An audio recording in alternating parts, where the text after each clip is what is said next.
পুরে যে সমবায়ের নির্বাচন ছিল, কি হলো যে একটু বলেন? আজকে নমিনেশন আমাদের নমিনেশন ফর্ম তোলার ডেট ছিল। তো আজকে নমিনেশন ফাইল যে ডেট এবং তোলা এবং নমিনেশন ফাইলেও আজকে করা যাবে।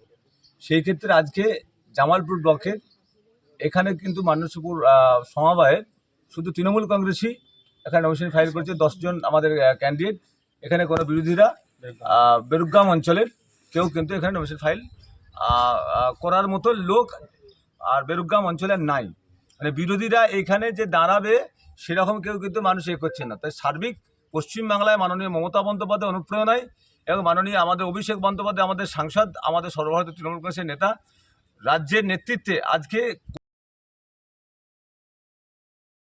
আমরা চাই প্রত্যেকটা দিয়ে ওয়াকাবের মানুষ দেবে। কারণ তৃণমূল কংগ্রেস যেহেতু কাজ করে এবং উন্নয়ন করে এবং প্রত্যেকটা গ্রামে রাস্তাঘাট থেকে শুরু করে প্রত্যেকটা মানুষের যে উন্নয়ন, সেই নিরিখে সাধারণ মানুষ দিলেন।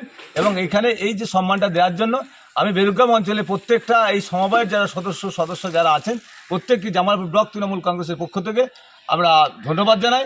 এবং আমাদের বিধায়ক অলোক কুমার মাঝি উনি আসতে পারেননি, বিধানসভা চলছে, উনি হয়তো আসবেন। উনি শুভেচ্ছা পাঠিয়েছেন যে আজকে